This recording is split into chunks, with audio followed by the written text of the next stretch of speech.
Assalamualaikum warahmatullahi wabarakatuh. Bismillah, alhamdulillah, alhamdulillahirabbil alamin, wa bihi nasta'in wa ala umurid dunya waddin. Wassalatu wassalamu ala sayyidina Muhammadin wa ala alihi wa sahbihi ajma'in. Amma ba'd. Pemirsa yang saya hormati, sudah seminggu lebih kita menjalankan hari puasa di bulan Ramadan ini. Sudah kita kerjakan amalan apa saja selama ini? Sudah banyakkah kita melakukan amalan-amalan yang terbaik di dalam bulan suci kali ini? Tentunya dalam ibadah bulan puasa kali ini dituntut untuk memahami betul maksud dan tujuan diwajibkannya ibadah puasa. Atau dengan kata lain, hendaknya kita selalu diliputi oleh pemahaman dan kesadaran akan tujuan dari ibadah puasa. Yang demikian itu agar ibadah puasa dapat menemui sasarannya sesuai yang direncanakan. Sebagaimana kita ketahui bersama, hakikat tujuan ibadah puasa tersirat di dalam Al-Quran. A'udzubillahi minasyaitonirrajim. Ya ayyuhalladzina amanu kutiba alaikumus syiyamu kama kutiba alal ladzina min qablikum la'allakum tattaqun. Wahai orang-orang beriman, diwajibkan kepada kalian berpuasa sebagaimana diwajibkan pula kepada orang-orang sebelum kalian agar kalian bertakwa. Dalam ayat tersebut bisa kita ambil kesimpulan bahwa ibadah puasa merupakan alat atau instrumen untuk mengantarkan seseorang kepada derajat ketakwaan. Jadi jangan sampai ketika seseorang melaksanakan puasa hanya sampai pada tingkat atau batas instrumen tersebut, tidak memiliki niat apa-apa, tidak memiliki misi-misi yang dapat mengantarkan ia menuju derajat ketakwaan.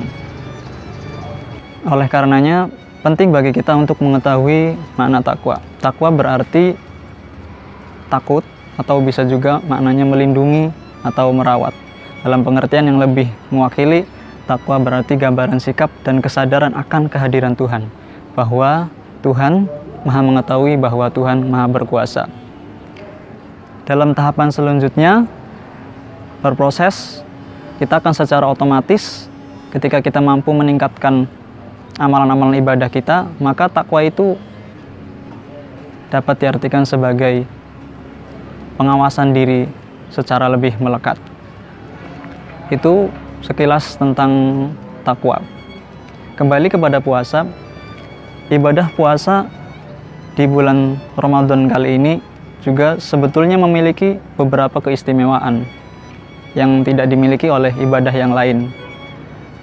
Seperti misalnya yang terdapat pada hadis qudsi di dalam Sahih Al-Bukhari yang berbunyi, kullu amali ibni Adam lahu illa shaum fa innahu li wa ana ajzi bihi. Yang artinya segala perbuatan keturunan Nabi Adam itu amalnya untuk mereka kecuali puasa. Karena puasa itu hanya untukku dan aku sendiri yang akan membalasnya menurut Allah. Nah, di sini bisa kita artikan bahwa puasa yang memiliki beberapa keistimewaan, sehingga ada ungkapan di dalam hadis tersebut, fa innahu li wa ana ajzi bihi.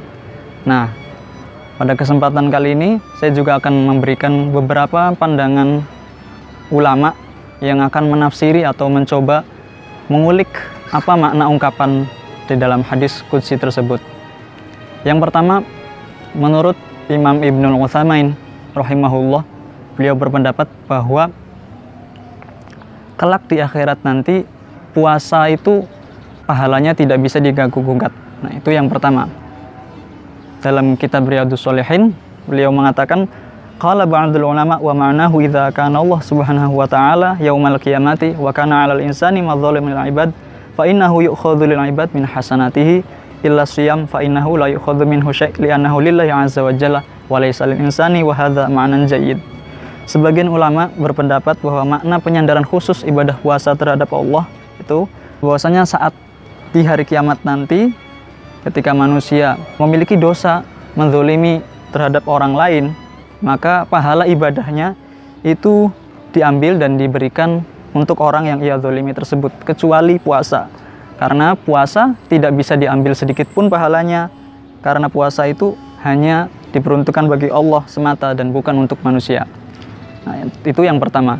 Faktor yang kedua adalah menandakan bahwasanya pahala puasa itu pahalanya begitu besar. Dengan adanya kita berpuasa, maka Allah akan memberikan pahala yang begitu banyak, karena di situ kita telah mampu melakukan kesabaran. Sejatinya pahala puasa itu pahala kesabaran yang tidak ada batasnya.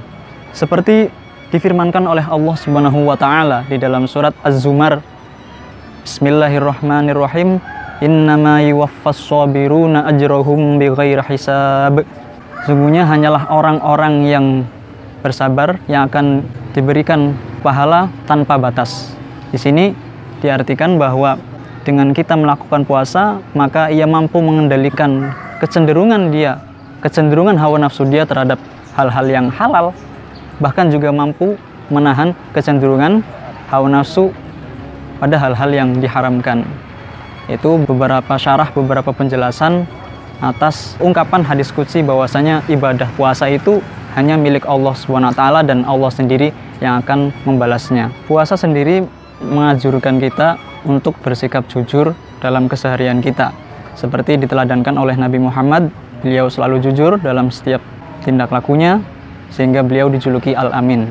Di dalam takwa, bukan hanya harus memiliki kejujuran saja, tetapi juga di dalamnya kita diharuskan untuk juga memiliki implikasi sosialnya, yaitu keimanan yang diwujudkan bukan hanya terkait tentang vertikal, tetapi juga ada dimensi konsekuensialnya, yaitu dimensi keterikutan, yakni yang berupa amal soleh. Jadi ibadah puasa bukan hanya merupakan ibadah pribadi atau ritual pribadi kepada Allah semata, yang berarti wujud daripada menahan diri dari nafsu makan, minum, dan juga syahwat. Tetapi lebih dari itu, puasa merupakan latihan pengendalian diri dan juga agar kita mampu menimbulkan suatu komitmen sosial, yaitu amal soleh tadi. Seperti di dalam Al-Quran juga menegur orang-orang yang dikatakan mendustakan agama. Dan di situ dijelaskan bagaimana sih orang tersebut. A'udzubillahi minasyaitonirrajim. Ara'aital ladzi yukadzibu biddin fadzalikal ladzi yad'ul yatima wa la yahuddu 'ala ta'amil miskin fawailul lil musallin alladzina hum 'an sholatihim sahun. Tahukah kalian orang yang mendustakan agama, yaitu orang-orang yang menghardik anak yatim dan tidak menganjurkan memberi makan terhadap orang miskin. Fawailul lil musallin, celakalah orang-orang yang sholat, yaitu orang yang lalai sholatnya. Nah, di dalam ayat tersebut dijelaskan bahwasanya ada orang yang dikatakan mendustakan agama. Nah, sebagian dari kita pasti terheran-heran, orang kok sudah sholat, tetapi sering misalkan melakukan amal-amal buruk lainnya, padahal setiap hari ia sholat. Nah, disinilah peran dimensi konsekuensial, yaitu ketika orang melakukan ibadah sholat terhadap Allah, maka harus diikuti dengan dimensi keterikutannya, yaitu berupa amal soleh. Dalam ayat ini, amalannya adalah satu, tidak menghardik anak yatim atau menyantuni anak yatim. Yang kedua adalah memberi makan atau mendorong orang-orang memberi makan terhadap orang miskin. Dan itu dua hal yang merupakan pokok sekali, bahwasanya ketika melakukan ibadah tidak boleh hanya sekadar dimensinya itu vertikal saja ke atas, tetapi juga harus diikuti dengan dimensi horizontal, yaitu kepedulian kepada sesama. Maka dari hal-hal tersebut dapat diambil kesimpulan ada 4 faktor yang bisa kita catat untuk meraih sebuah kesuksesan dalam hidup.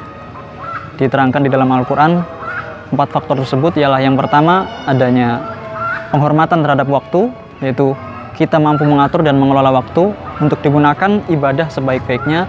Yang kedua adalah keimanan yang benar. Yang ketiga adalah amal soleh, di mana ini penting karena hampir keseluruhan ibadah itu memiliki dimensi konsekuensial, yaitu yang berupa amal soleh. Dan yang keempat, kita harus punya kontrol sosial, saling mengawasi, kita mengingatkan, kita mengawasi terhadap orang lain juga, mengingatkan dalam hal watawasau bil haqqi watawasau bis sabri, dalam hal kebenaran dan dalam hal kesabaran.